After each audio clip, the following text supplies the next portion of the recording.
बिस्मिल्लाहिर्रहमानिर्रहीम। सजनों के बेलियो अस्सलाम वालेकुम। मैं तुहाडा अपना मेज़बान, तुहाडा दोस्त, तुहाडा होस्ट, तुहाडा मेजमान डॉक्टर इजहार अहमद गुलजार। सजनों अज 15 हाट 2081 विक्रमी है, 29 जून 2024 ईस्वी ते 22 जुलहज 1445 हिजरी बरोज हफ्ता। अज 29 जून ते 15 हाड़। यकीनन जो भी 29 जून आता तो 15 हाड़ उधर होंगी है तकरीबन मोस्टली। तो अज साढ़े पिंड चक 87 गाबे दे विच एक उर्स हो रहा सैयद खैर शाह अलैह रहमा दा। तो सैयद खैर शाह के अगे सादत हुसैन शाह, फिर अगे उन्होंने सिलसिला चलता होया फरत हुसैन शाह से आके रुकया। तो इस वेले इस उर्स आ इन मेला कहेंगे, उर्स घट, क्योंकि मेले ਜਿਹੜੇ ਹੁੰਦੇ ਨੇ ਜੀ मेले ठेले ये साड़ी सकाफत ਨੂੰ जिंदा रखते हैं, साड़ी रहत बैत ਨੂੰ, साड़ी तहजीब व तमद्दन ਨੂੰ, साढ़े कल्चर ਨੂੰ जिंदा रखने ਦੇ ਵਿੱਚ ਇਹਨਾਂ ਮੇਲਿਆਂ ਦਾ बड़ा अहम किरदार, बड़ा अहम रोल आ। ਜਦੋਂ तक ये मेले ठेले ਹੁੰਦੇ ਰਹਿਣਗੇ, जिमें पीर वारे शाह ਦਾ मेला और इस तरह दूसरे मेले ਹੁੰਦੇ ਨੇ, उस वक्त तक ਤੁਹਾਡੀ तहजीब, ਤੁਹਾਡੀ सकाफत जिंदा रहेगी।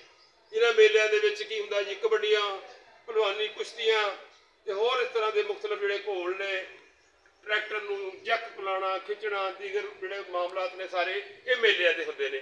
क्योंकि लोग परेशानियों का शिकार ने और इस कदर डिप्रैशन का शिकार ने, जिस तरह महंगाई और दूसरे मामलात ने, इन्हों तो छुटकारा हासिल करने लई ये जोड़े मेले ने ये बड़ा अहम किरदार अदा करते हैं। ये मेले मुढ़ कदीम तो होंगे आए ने। तो मैं समझदा वा कि जिथे जिथे भी मेले हो रहे हैं ये उन्होंने पिंड के लोगों वास्ते एक यानी कि फरागत का जो मेला वा उन्होंने बहुत अच्छे तरीके गुजारन का जरिया ने। उन्होंने डिप्रैशन तो निजात मिलती है, वो फ्रैश होंगे ने ते अपनी गमां तो परेशानियों तो आज़ाद हो के उन्हें कबड्डी दे विच, उन्हें रेस दे विच, उन्हें जी कुश्ती दे विच हिस्सा लैन वाले वेखते भी ने, आप भी भुलते ने, आप भी मैच खेडते हैं। क्रिकेट दे विच बच्चे क्रिकेट खेलते हैं। इस तरह ये मेले ठेले है ना जी, साड़ी सकाफत नूं, साड़ी रहतल नूं, साड़ी तहजीब नूं बचाउण विच बड़ा अहम किरदार अदा करते हैं।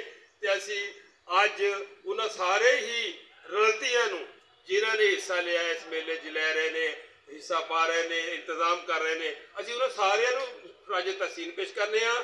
तो उन्होंने शुक्रगुजार भी हाँ कि उन्होंने अपनी तहजीब को बचाने वास्ते ये जो जतन किया वा जो जतन कर रहे हैं, साढ़े दिलों बजानों उन्होंने वास्ते असीं दुआ गो हाँ। अल्लाह तबारक तआला इस सिलसिले में जारी सारी रखे। ये मेले लगते रहेंगे पर असा नहीं होना। किसी शायर ने कहना मेले लगते रहेंगे पर असी नहीं होना।